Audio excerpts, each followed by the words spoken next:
Ayaw mong gamitin yung background, ma? Yeah. Wait lang. Ayun. Ay, live na! Live na. Hello, comics people. Ako si Mel Kasipit and welcome to Indie Comics Podcast. Sobrang matagal nung huli kong nakapag-live kami dito sa IKP kasi daming naganap sa buhay pero nagbabalik.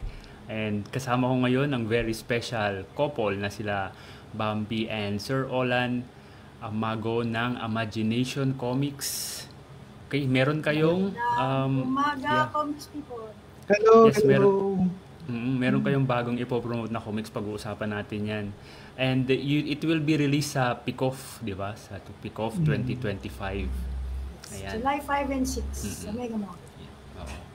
Ayan. So, bago tayo magkwentuhan, i-share muna natin yung link nasa Indie Comics Podcast Facebook page para maraming makanood. And while we are doing that, gusto ko lang i-remind yung ating mga viewers na yung mga previous episodes ng IKP ay available sa YouTube. Pwede nyo rin siyang mapanood sa Spotify, sa iTunes, at sa inyong favorite streaming platforms. Yan. Okay, so first question, Ma'am Olan and Sir... Ay, Ma'am Olan, sorry. Kinakabahan ako kasi nag-i-international na kasi yung comics niyo. Parang, do I deserve to be in the interviewer of this call? Ayan. So, halimbawa, imaginary nasa stage tayo. Tapos magpapakilala kayo sa audience. How do you introduce yourself sa mga audience? Wala ka. Ako muna. Hello everyone, ako si Roland Amago. Isa akong illustration dito na nakatira dito sa Philippines. We, together with Bambi, my wife, we've worked on books are called Dubidu Asks and Cautionary Tales from a Filipino childhood. Kalimutan na. Ayun. So, ayun. Ang current works namin. Ako naman si Bambi Eloriaga Amago. So, ako yung writer half ng Comics by Imagination. And as he mentioned, our works include Dubidu Asks and Cautionary Tales from a Filipino Childhood. Magandang umaga sa lahat. Yan. Good morning everyone. Nasanay sila siguro na gabi, no? No! Morning din ang IKP. Ayan, kasama rin natin si Mick Fajardo. Yan, Mick, welcome to the show. Yan, co-host natin sa Indie Comics Podcast. Hello. Okay. Ayun, so meron akong prepare na few questions, mga 85. Ay! Ang konti. Few nga! Sobrang few nga! Ayan. So, ang first question ko, how did the idea for Dubidu, Whatcha Up To came about, and what inspired you to collaborate as a family this time? Kasi yung first book, kayong dalawa lang yon, talking about, di ba, yung your son ngayon. So, how did the idea for Dubidu as Whatcha Up To came about?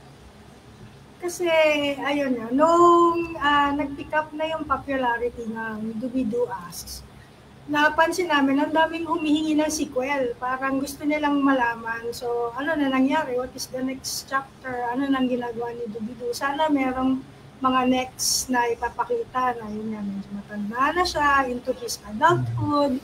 So, pero kasi on our part, as parents, nasabi na namin yung lahat na gusto naming masabi regarding being parents of a person on the autism spectrum. Yun na nga yung Dubidu. So, para sa amin, tapos na yung kwento.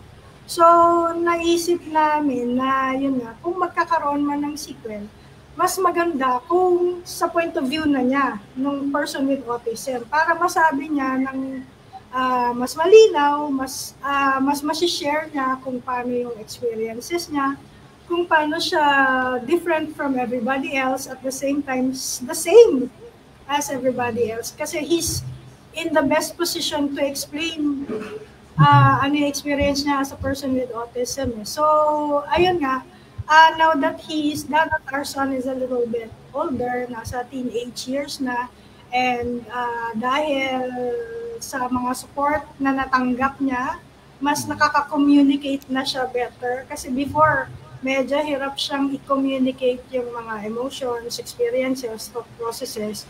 Now kasi na after a few years of nakakatanggap siya ng support and accommodations, nakaka-express na siya ng mas mabuti. Tapos napansin din naman namin na may talent din naman siya na mag-tell ng story. So naisip namin, time na para sa sequel. So ayun, I let him share a few experiences that he wants to share. And then, ayun na, gano'n na. Nagsimula na yung process na pag-create namin ng comic na ito. Yan, para sa mga hindi familiar pa sa ginawa nila, sa mga very few na hindi pa familiar. Yan, pwede nyo mapanood yung episode namin with the same couple, Sir Olan and Ma'am Bambi. Dito sa IKP. Search nyo lang dito sa IKP YouTube channel. Ayan. Uy, may bisita tayo. Hello! Hello! Nakikita yung comments. Hello, Scotty! Hello! Malapit nang magkaroon din ng bisita si Mer. Oo. Ngayon hindi pa. Dumiretso pa yung si Silip. Ayun. Ayan. So, next question. Question number 2 of 84. What was it like working with your son as a co-writer? How did this perspective shape the story or message of the book? Yan, very unique na ganyan nga yung parang collaboration na ito kumpara nung last time. So, what was it like? Mahirap ba? Madali ba? Or ano yung experience ninyo? Well, for me, no in-illustrate ko yung mga stories niya, medyo mas tutok siya. Saka medyo correct niya agad, bakit ganito, bakit ganyan. So, kasi for him, syempre, although aware siya na he has to keep, yung identity ng mga people involved. Pero kasi, for him, mas gusto niya na medyo, kumbaga, word for word. So, for me, medyo, although, tag dito, naging naman, once na na-explain mo sa kanya yung, ganito yung gagawin ko, ha, medyo iibahin ko ng konti, para medyo mas, mas fluid yung pagkwento. Kasi more or less, dahil hindi pa rin siya ganun kumbaga, practiced in storytelling, medyo, kulang pa rin siya doon sa parang more or less question and answer pa lang yung pag-tell niya ng story. So wala pa yung yung magandang opening, yung magandang middle, yung magandang So ayun. Part of our challenge was syempre first time niyang mag-tell ng fictional story as well as not fictional kasi buhay niya yun. More of like yung tawag dito, more of yung feature type story. Kasi background niya syempre sa school lang, mga essay, mga academic writing. First time niyang magkakaroon ng ganitong klaseng story as well as yung comics. So we had to teach him pa yung convention nung not just of telling a story, pero yung convention ng paggawa ng comics. So, kailangan namin i-explain kung why we have to show it in this way. Like, kunyari, yung mga pages na pinapakita nyo na parang may spotlight and stand-up comedy routine, which is coming from yung first visual cue from the first book. So we had to explain. Kasi syempre, hindi naman siya nagaganyan, no? Hindi naman siya stand-up comic. We have to explain bakit kailangan gumamit ng mga conventions na ganyan sa comics. Tapos, ayun. So, may guidance na gano'n na nangyayari. Pero once he understands naman what they are for, medyo madali naman siyang sumunod. Ayan. Ano nga kayo yung experience, so ni-interpret nyo na lang yung mga ideas niya, tapos ginagawa yung comic form effective sa storytelling, no? Although yun nga, process namin for co-writing is, kumbaga, parang siyang chat GPT, binigyan ko siya ng prompts na yun nga, can you share at least 3 experiences that you feel you can share, like that has shaped you, like maybe an experience with us, your parents, an experience in school, an experience with your friends. So binigyan ko siya ng ganun prompts, and then the rest siya na yung gumawa. And then yung pagdating sa visual, syempre si Ola na yung nag-take over.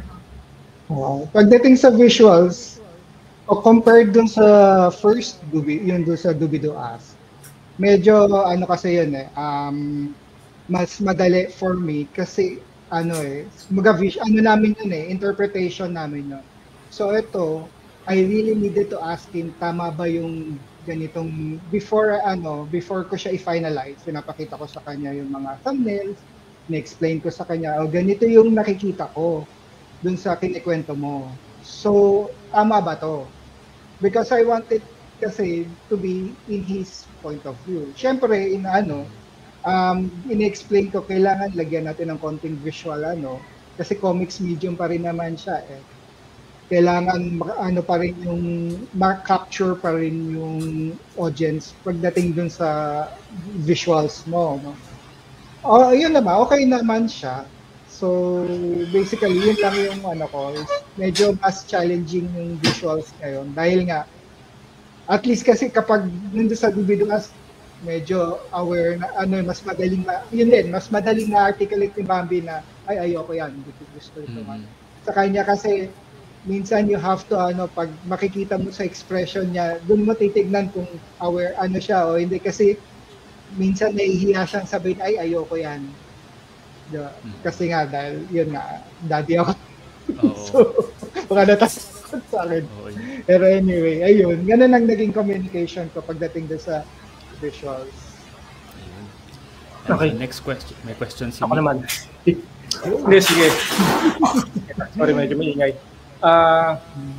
Sige, since we all know na parang point of view na mismo ni Dubi yung kumbaga parang itatackle nung sequel.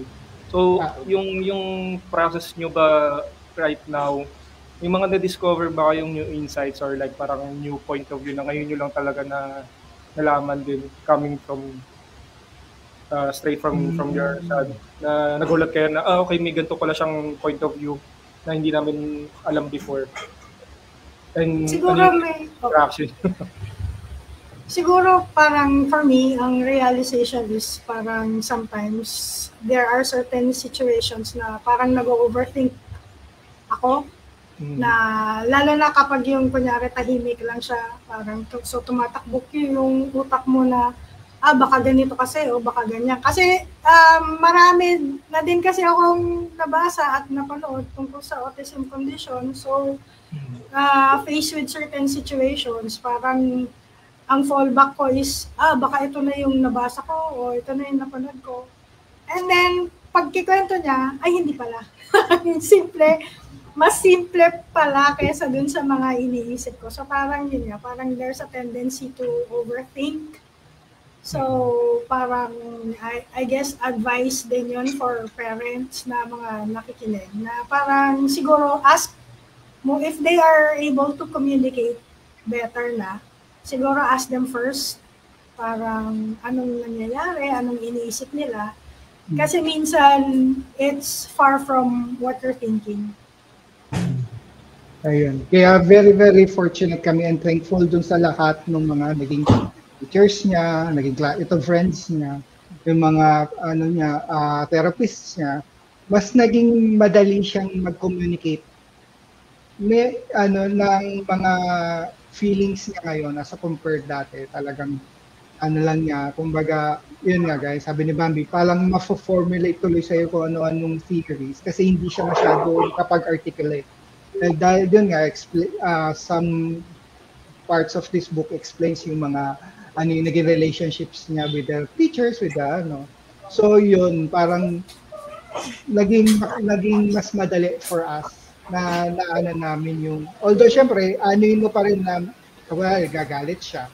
Kailangan hintayin mo pa rin siya na siya yung mag-calm down, tsaka siya yung mag-explain. Kasi kapag inano mo agad siya, kinonfront mo agad siya, ano nangyayari, ganito, ganyan. Minsan, hindi niya maasabi agad. So, dahil ikaw, parents ka, dahil nagpapanik ka lang, kasi ano nangyayari, gagalit ka, hindi mo sinasabi sa akin. So, ayun, minsan nagiging confrontational tuloy yung conversations mo. Ayun. Very inspiring itong bagong libro nyo na Doobie-Doo Ask and Doobie-Doo What Ya Up To. Do you have any plans na i-continue yung series? O hanggang dito muna yung gagawin ninyo? Sa ngayon hanggang dito muna. It's up to him then if he wants to continue yung story. We would love na if it was only up to us na syempre continue. Kasi we can see yung value ng mga ganitong comics kasi sa conventions maraming lumalapit sa amin both mga parents and yung mga persons on the autism spectrum telling us how much it helps. So kung sa kaming dalawa lang siguro personally, gustong-gusto namin i-continue yung series. But right now, napunta na tayo na storya na niya eh. So it would be up to him. If he is still willing to continue, we are always there to help him transform the story into comics form. Sige. Nung natapos na ba yung sequel, ano yung initial reaction niya? Does he feel satisfied? Satisfied yung parang does he feel proud to finally I get to tell my story, ganyan. Ano yung initial reaction din niya nung nakita niya yung final diba nung story? Nung tayo, nakapag-share tayo ng stories natin, tuwang-tuwa tayo eh. So what sige. Yung reaction niya nung nakita niya yung nakatitig siya na matagal din, sinabi niya, mali yung character mo. Hindi yan yung character. pero honest, pagkatapos yun nga, napapansin ko, tinitignan-tignan niya yung book. Habang yung table ko, tinitignan-tignan niya yung pages. At alam mo naman kapag hindi siya satisfied, magsasabi siya in his way na, hindi ko masyado gusto to, or matatawa siya. Alam mo yun, pag natatawa siya, ibig sabihin, nagugustuhan niya. Basically, yun ang pinaka for me. Pag nakita kong dito sa scene na to, natatawa siya or ngumingiti-ngiti siya, alam ko na nagugustuhan niya yun. After niya mabasa, yun, na after nung sabi niya, iba yung character. Iba to, hindi ito yung character. Pero anyway, nagustuhan naman niya. Tuwa-tuwa naman siya. Yun. Ito, another question. As creators and as a family, what message do you hope readers, especially parents and children, take away from Doobie-Doo What Ya Up To?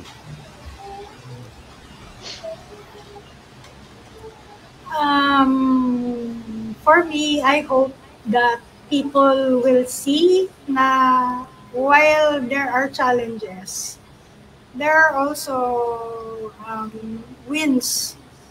If a person or a child with autism receives enough support, understanding, acceptance, kasi yun lang naman eh. We have to treat them the way we treat each other, diba? Equally and without judgment. Kasi it's only then that they will grow into the person that they can be. So, sana yun ang takeaway ng tao sa pagbasa nila nitong sequel. Agree. Agree ako doon. Ayan. Ano naman tayo? Light questions. So, sinong nagkapag-isip? Kaninong idea yung What Ya Up To na title? kayong family ba yung nag-isip? Ano kayang itatitle natin dito sa book 2 na ito? Ganun ba yun? Si Bambi ngayon. Ako yung nag-isip kasi gusto kong isingit yung 2 kasi nga para yung may visual kagad na okay, it's volume 2 or issue 2 of this. Tapos from there, inisip ko na yun nga, paano kaya? Tsaka ako naisip yung What You Up To. Parang yung libro ni Rovel Abril, Depict 2. May sequel na sequel? May sequel na agad? Oo, number 2, tas Depict 1 yung susunod. Babaliktad siya eh. Babaliktad. Star Wars pala. In reverse pala yun. Oy, magaling yan si Rovel. Idol yan. Sobrang ganda ng libro niya na shout out kay Rovel. Yes. May follow-up question. So, even yung success nung first book, so for sure maraming mga nagkaroon ng more awareness about autism doon sa first book. So may mga iba na like me, yung nabasa ko parang marami akong natutunan din about autism nga. So itong sequel ba, ano pa yung pwede namin matutunan or makita in terms of the autism awareness. So lalo nga ito na siya, yung growing up na rin yung kid. So meron bang any lessons pa na pwede pang makuha din or possibly matutunan din? Buti na lang natanong mo kasi yun nga, for us parang nag-move away from awareness na eh. Kasi nga ayun nga, alam din natin lahat na there is a condition like this. So, what's next after awareness? So, ang magandang takeaway sana with this sequel is acceptance and understanding naman. Kaya maganda din na the story is told from his point of view. Kasi from him telling the story, we are getting a glimpse of kung paano tumatakbo yung isip niya, paano siya nagpa-process ng emotions. So, in him showing that, we are hoping na ma-bridge yung understanding, na magets nung tao na, okay, kapag may autism, ganito pala. So, na-understand na nila. Once you have understanding, mas madali mong ma-accept yung tao. So, ayun, step by step. After awareness is understanding, acceptance, and then accommodations. Hindi ko pa nababasa, may natutunan na ako agad. Oo. So, hindi pero siya, something to be excited na din yung learning yung ito nga, it's about accepting niya. So, lalo ko na excited. From conceptualization hanggang sa final art, how long did it took you to finish the book? Gaano siya katagal roughly itong at how many pages ulit itong book na Doobie-Doo What You Up To? Okay, yung Doobie-Doo it's 32 pages lang. So short lang siya kasi nga gaya ng sinasabi ni Bambi, we didn't want to pressure him pagdating din sa pagkwento ng story. So we just kung ano yung mavo-volunteer niya na kwento. Yung conceptualization niya medyo mabilis lang kasi nagkaroon na ng after kumbaga sequel na lang, kasunod na lang siya ng Doobie-Doo Ask. So meron ka ng designs nandun na.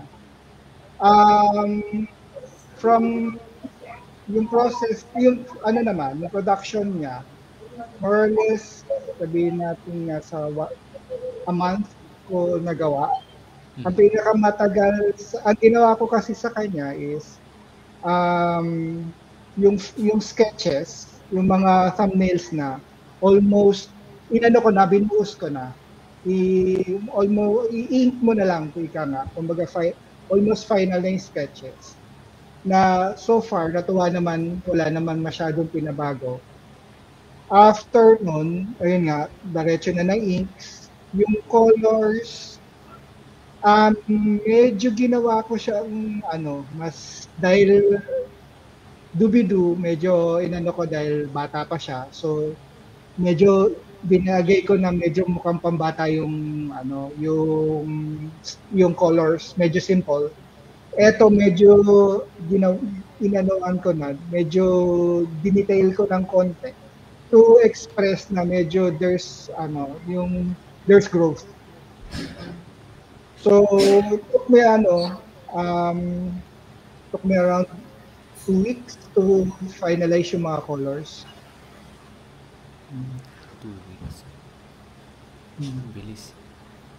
Ayan, so mabilis kasi nakatingin na si Bambi sa deadline na. Kailangan umabot ko ng pick-off. Sa pick-off na may nahabol. Minsan din may magandang naidudulot yung may hinahabol kang deadline. Yes. Kasi mapipilitan kang tapusin kahit na pakiramdam mo hindi kaya, tapos ipupush mo tas kaya pala. Oo. Ayun. Saka shout out pala kasi last yung Seven Lakes nag-screen showing si Jay Ignacio nung Comics with a K. Sayang ko yun. Gustong-gusto kong panoorin yun. Na-inspire ako kasi nga parang ang questions doon, doon si mga masters, di ba? Ganitong karami sila in a month. So, na-inspire ako na hindi, kaya ko to, patapusin ko to before pick-off. So, kaya ayun, tinry ko siyang tapusin within 2 weeks yung colors. Fortunately na lang na yun nga, walang major revisions na pinagawa sa akin. So, ayun, kaya siya natapos. Ito yung title ng Doobie-Doo Whatcha Up To. Yan. May pressure ba na maging very successful din itong Doobie-Doo Ask, itong number 2 na book dun sa success nung book 1, o hindi nyo siya masyadong iniisip, basta ilalabas lang natin to, whatever goes, yun na yun, ganon? Well, hindi, ngayon na binaring mo up na napapressure na kami. Oh no, it's my fault. Wala naman masyadong pressure kasi parang on our part, we just wanted to continue the story from his point of view. Parang, syempre, ngayon na tapos na, tsaka mo maiisip na, ay sana bumenta, no? Kasi nga, you also want to, kasi gawa ito ng son namin, no? Syempre, you also want him to feel na, okay, may pinatunguhan pala yung ginawa ko na, I think he will see na if people appreciate it, magkakaroon din siya ng appreciation for what he created. So, if ever na may pressure man, doon ang gagaling. Na sana maging well received. Yeah. For his sake. Not for, kasi sa amin, parang, sa amin dalawa, okay na kami. For his sake na lang. Yung anak nyo ba ay comics reader din? Kasi tayo, nagko-comics talaga tayo noon hanggang ngayon. Pero yung mga younger generations, hindi na kasing sikat na medium yung comics sa kanila. Nung bata siya, nagbabasa pa siya. Pero ngayon kasi parang dahil sa streaming, parang masyadong digital na yung mga inaan. Familiar siya sa mga comics. So I'm not sure kung sa digital version is nagbabasa siya. Aside from... Wala, iba na yung nila. Iba na yung pag-consume nila ng media eh. Iba pero magugulat ka na lang na alam niya na familiar siya sa ganito-ganyan. So parang, I don't know in what form nila nakikita sa digital. Pero at least familiar siya. Iba lang nga yung way of consuming nila. So, kailangan talaga natin ng mga comics na specifically catered towards kids. Kasi yung mga lumalabas, ang adult nung topic, ang mga mga pang-adult talaga yung comics. We need more para ma-continue yung, kasi pagkatapos natin, paano na, di ba? So, parang we need works na mag-i-inspire sa kanila. The way na na-inspire tayo dati nung nagbabasa tayo ng mga funny comics, di ba? So, dapat magkaroon din sana. Actually, magandang topic yan. Gusto ko siyang pag-usapan actually. Siguro ang naging question ko lang related siguro sa pag-produce ng children's na catered sa younger audiences. Kasi usually tayo nung medyo bata-bata, kumbaga parang ang tinitingnan natin is kumbaga parang kung ano hilig natin, kumbaga perspective natin lahat. In terms of creating para sa mga bata, ano ba yung may certain ano ba yung kailangan consider or ano ba yung kailangan gawin to come up with something talaga na catered for children na hindi masyadong papasok yung parang tingin ko, wait, ano to? Kumbaga parang paano mo papasukan yung empathy doon na it is for children, ganyan. Mahirap din talaga to make content for kids kasi dapat may familiarity ka dun sa parang psychology nila. So, siguro if I can offer advice kung sa mga gusto pumasok sa tignan nyo din kung what your kids are into. Kasi kailangan familiar ka din sa trends na uso sa kanila ngayon. So, which is, marami din naman na for children na comics. Kaya lang, yun nga, usually Western, like yung mga Dogman, mga nilalabas ng Scholastic.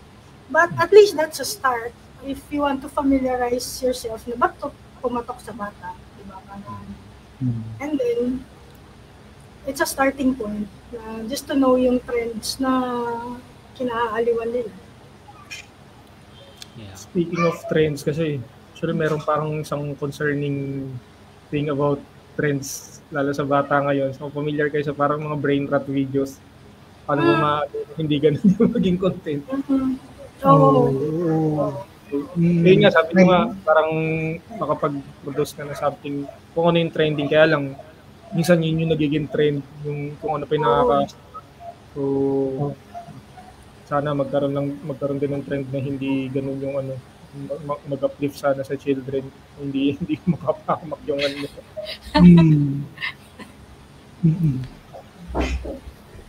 Okay, sorry, babalik lang tayo sandali dun sa Dubido Ask na una.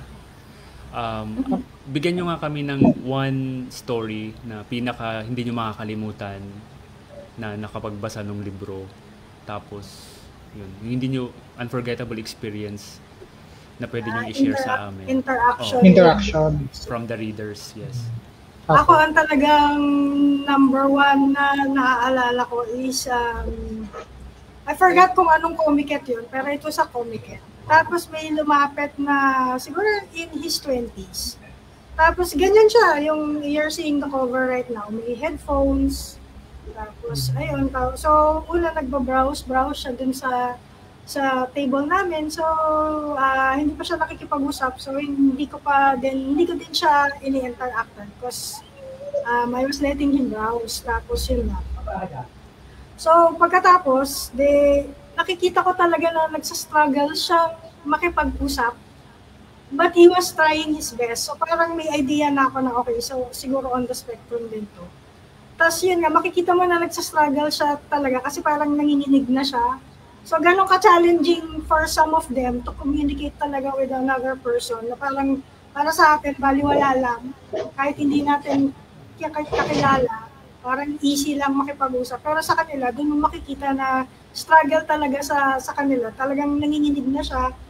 Tapos, but he was struggling to say na yun nga. Basically, he was thanking us. Kasi nung nabasa niya, nag-browse siya, nakita niya na, parang I'm finally seen. Siguro nakita niya yung naging experience din nung bata siya. So, yun nga, he basically said na parang, I want to thank you. Can I shake your hands for having a book like this?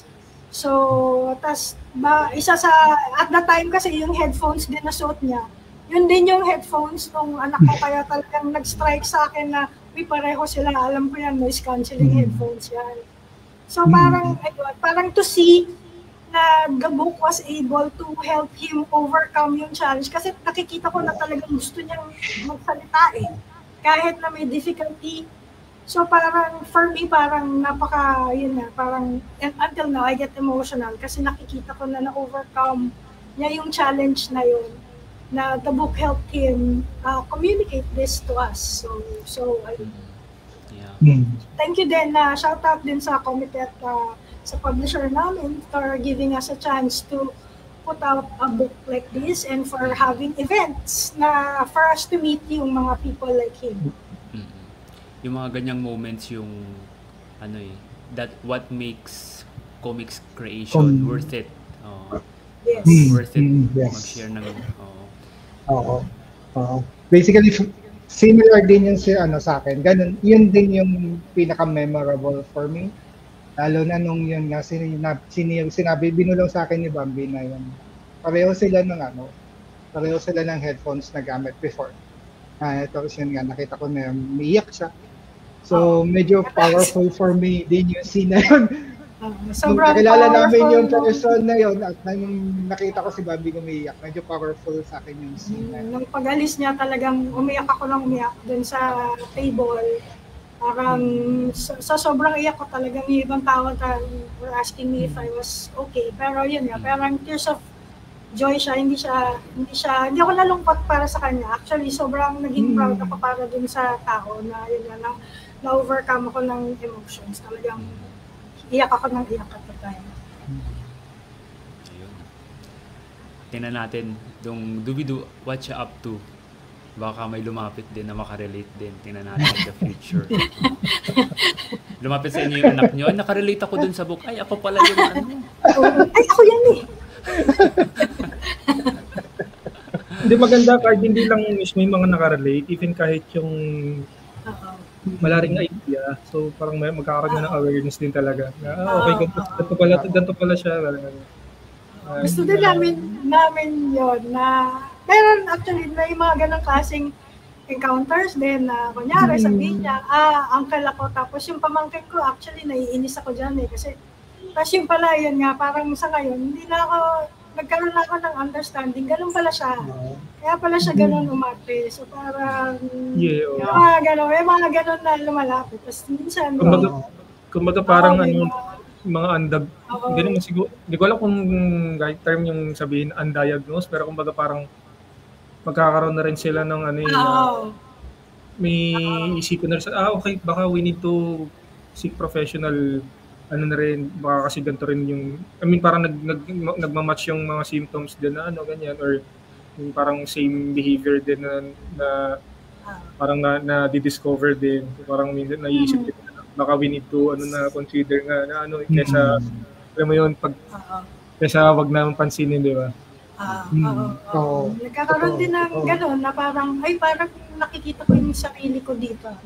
Siguro ay diagnosis, may mga gano'n din. Pero din yun nga, isa pang, if I may share more, may mom din na nag-message sa akin kasi binigay sa kanya sa gift yung Dubidu kasi recently, dalawa yung anak niya, yung younger recently diagnosed. Tapos ang shinare niya na story is, so binigay sa kanya yan, pero nung dumating sa bahay nila, wala siya, she was on a business trip. So binasa nung kuya, nung older, on his own yung book. Tapos nung pag-uwi niya, shinare niya yung story na yung kuya actually, iniiwasan yung younger. Kasi hindi siya nakipag-interact. So natuwa siya nung pag-uwi niya, parang nagme-make effort na yung kuya na nakikipaglaro, kinakausap. So, yung nag-message siya sa akin na yun nga, thanking me for the book. Kasi after binasa nung kuya na without her knowledge, na yun nga, binasa on his own, natutunan nung kuya na parang, okay, I need to my sister more na yun nga, as a kuya, yung makipag-communicate, kung paano ko makikipaglaro. Siguro he was paano ko ba lalaroin to? Siguro he was having like that na moment. And then through the book, naalaman na, okay, ganito pala. So parang mga gano'n ba? Napaka niyan, inspiring. Sana magkaroon din kami ng ganyang moments ni Miss. Ay, shout out pala kay Miss Kat. Oo. Kat Olan. Hey, Kat! Hello, Kat! Shout out kay Kat, best-selling sci-fi novel writer of Tablay. So, may question pa ako isa actually. Hindi ko alam kung maano ko yung tanong. Pero meron bang bumili na sa inyo or at least lumapit na na-inspire and nag-try na din gumawa ng similar story katulad sa inyo? Or like parang na-inspire lang na gusto ko rin mag-comics about children ganyan, or something na pambata na maka-inspire sa mga kids ganyan. Meron ba kayong na-encounter na gano'n? Bumili sa inyo and then parang naisip nila na okay, gusto ko na rin mag-comics din dahil dito. Gano'n. Nung unang PDF, Philippine Book Festival, kasi may may panel ako noon about inclusion, so may different disabilities. So syempre yung sa akin is talking about autism with Dubiduas, and another one of my book, yung children's book na Tulaw. So may audience member na gano'n nga, nasa spectrum daw siya. Tapos gusto niyang maglabas ng book kasi nga bihira pa yung mga books na from their point of view eh. So I think student siya, college student. So parang na-inspire siya na yun nga, parang from her point of view, para ang habol naman niya is the same as us, na magkaroon ng understanding for herself and for people like her. Parang she wanted to write a book showing yung thought processes niya and how different it is from other people. So, ayun. So, sana nga, mas marami pang ma-inspire na mag-tell ng sarili nilang stories. Ayun yung power ng comics. Hindi ka lang makakita ng maganda, makaka-inspire ka pa ng iba na gumawa din. Yes. Gumawa din ng comics. Parang I think lahat naman tayo nagsimula sa ganun. We were comics readers first, di ba? Parang then uy, gusto ko. Kaya ko din. Yeah. Ano sa tingin niyo yung reason kung bakit marami pa rin katulad natin na gumagawa pa rin ng comics kahit na hindi siya very popular medium right now? Kasi mahirap talaga siyang gumawa ng comics eh. I mean, mas madaling gumawa ng video, mas madaling correct. Mag-consume, pero mahirap gumawa ng comics eh. Why do you think na Magreklamo ka pa araw-araw, no? Ayan, gumagawa ka pa din. Hindi naman tumitigil, no? Gawa pa rin gawa. Kahit wala lang patutukan. Pero, ako, ang personal reason ko, kasi napaka-unique ng comics from other media, no? It's a blend of both text and visuals na when you experiment with it, it's something na magagawa mo lang sa comics. Hindi siya mare-replicate in other forms of media. Kapag yung talagang nilaro-laro mo yung medium, that's one. And then for me, yung bigger reason is yung mga interaction with readers. Kasi as a writer, parang it feeds your ego. Pag knowing when you meet a reader and then, I get what you were trying to say, parang that's a big ego and confidence boost for a writer. Kasi ang hirap the thoughts in your head, ang hirap i-translate nun eh. Ganun, alam ko, in a certain extent, ganun din for artists na meron kang picture in your head, ang hirap i-translate into an actual drawing. So, ang point ng lahat nun, syempre, while our first audience is always ourselves, ang point ng lahat nun is connection. Kasi bakit ka gagawa kung walang nakaka-connect eh? Parang that's how you seek connections eh. That's why, for me, that's why I make comics. It's to connect with other people and to see na I am making this impact with this reader. That's a big boost for me. Parang that's the main reason why I want to continue making comics. Medyo sa akin, medyo mas personal. Yan, mas sa akin lang. Yung paggawa ko ng comics is more on kasi most mga artists, diba? We're creative people and we love to create things. So, for me, parang I do comics because I love to draw, first and foremost. I really love to draw. And yung yung interactions, it follows na lang after mong magawa. Siyempre may impact pa rin yung kung yun nga, magugustuhan ba nila or or may makakagets ba nitong ginawa ko, pinagbuhusan ko ng oras. Pero for me, kasi ang pinaka-importante is yung hindi mawala yung passion, yung love mo to create and to draw.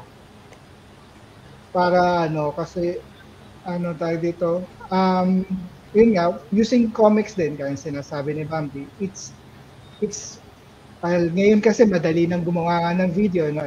I cannot really that context na mahirap mas mabilis gumawa ng comics ngayon. Na mas mabilis pa rin gumawa or mas madali pa rin gumawa ng comics. Pero yun nga, I mean, for me personally, because yun nga, first and foremost, gusto ko mag-drawing. So, yung passion ko dun sa pag-draw, yun ang nagmo-motivate sa akin, first and foremost, to make, yun nga, comics. Tingin ko kasi ang comics talagang perfect mix of art and literature kasi talaga yun. Yes. Yung pinaka kaya siya sa akin personally, parang yun yung pinaka-perfect medium sa akin kasi yun parang art and literature talaga pinag-halo. So, mabilis yung oras. Mag-iisang oras na tayo. 4 to 6 minutes. So, one last question bago tayo mag-end, tas promote na natin yung book. Bigyan nyo kami ng isang best tip na maibibigay nyo, Sir Olan, para sa mga artists, kung paano sila, ano yung best tip na maibibigay nyo sa kanila na makakatulong mag-improve yung drawing nila ng mabilis. At sa writing naman, si Miss Bambi, ano yung maibibigay nyong tip para mas mapadali yung pagsusulat naman? Muna ka na muna. Para mapadali. Oo. Kasi medyo mahirap kasi magsulat. Mahirap. So, ano yung isang tip na nabigay sa inyo na nabasa nyo na nakatulong sa inyo para mas mapadali yung process? Well, like with everything, parang practice lang palagi.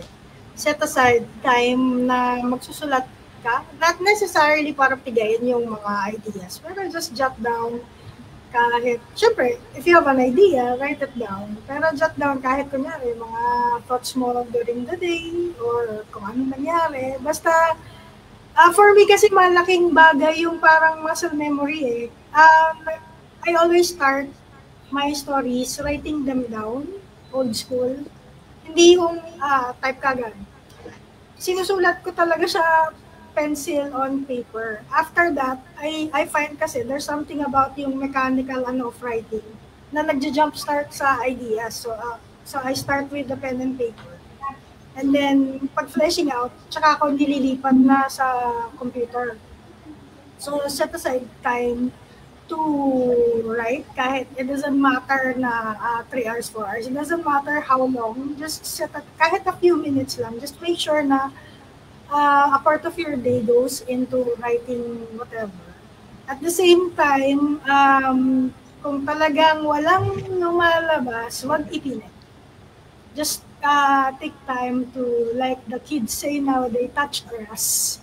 Labas ka muna or whatever, di ba? Grocery ka, kaya literally, mag-literally touch grass ka, walk your dog or whatever, magtanaw-tanaw ka dyan sa labas. Wag mong pilitin kasi babalik siya eh. Kasi may moments talaga na talagang wala. So, and then as habang pinipilit mo, mas lalong mawawala. Wala kang mabablanko. So, take time to smell the flowers, touch grass, look at the trees, listen to the birds. At the same time, mag-consume ka ng media. Kasi, writing is going out. Reading is going in. So, you have to feed it also. Hindi para gayahin, pero kasi yun nga, you have to feed it. You have to feed your art. Kailangan mo rin mag-consume. Kailangan mo din magbasa. So, magbasa ka ng magbasa para may output ka din. Kasi in that way, may inspire ka eh. Makakahanap ka ng inspiration. And at the same time, for practicality's sake, malalaman mo yung sinasabi natin kanina na trends. Ano yung trends ngayon? Maka-familiarize ka sa mga gano'n. So, Tungtong sa tour. Ayun, yung gano'n, diba? Yung brain rot na sinasabi ni Mick kanina. Yung mga shortan. For artists naman, yun nga, tama si Bambi. Continuous practice, dedicate some of your time para mag-doodle lang, doodle. Tapos yun nga, when you have a project, try to look for similar projects. Not to copy, but get inspiration nga from them. Try to understand how they do things. Kung bakit, hindi lang dahil, ang ganda ng ang pino ng pagkaka-drawing nito. More of yung bakit niya ginawa tong scene na to. Bakit ito yung kulay na ginawa niya. More on those kinds of things. And then, try to apply that in your own, like doodles. Kahit hindi pa yung hindi mo pa tinatakal yung project itself. Yung mga starting sketches mo lang. Kasi ang important dito for me is ma-build up mo yung confidence mo na, okay, I can do this. Kasi once na mo yung confidence mo, na-build up mo na, dire-diretso na yun eh. Mas madalis na. More, kapag bigla ka nagkaroon kasi ng doubt, especially for me, nagkaroon ng doubt, doon nagkakaroon ng yung mga yung mga block. Mas mabilis, mas prone sa ganon. Kasi nga nagda-doubt ka na, ay, ang pangit ng sulat, ang pangit ng hagod ko ngayon. Sige, gana lang muna ako, hindi muna ako gagawa. Pero ayun, more or less ang pinaka-important for me is yun nga, build up that confidence na para mas mabilis mong yung techniques. Tapos yun nga, tama din si Bambi pag talagang pag kailangan mo ng break, take breaks. Pero ang ko is kapag may ini-sketch ka, don't throw it agad. Leave it in your table and then go back to it after a day, after you take a nap. And then, kasi doon mo makikita na minsan, may mabubuo kang idea for that.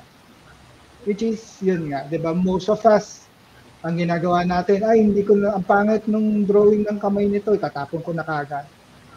So, yun. Currently, I try to keep those sketches minsan. I try to keep those sketches and then take a second look.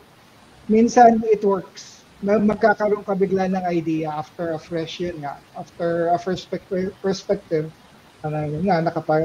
Nakaligo ka na o nakatulog ka na. So, yun. Ayun. Thank you sa napakagandang tips. Ayan. So, itong interview na to ay part ng Philippine International Comics Festival. It will be held on July 5 to 6, Saturday and Sunday from 10 a.m. to 8 p.m. at Megatrade Hall 2, SM Mega Mall. Yan, watch out for the live interviews happening during PICOF 2025. So baka mag-interview din kami doon sa PICOF. Ayan. So, Ma'am Bambi and Sir Olan, where can we follow you bago tayo mag-end para sa mga gustong i-follow kayo? And also, Sir J. Ignacio Mabuhay.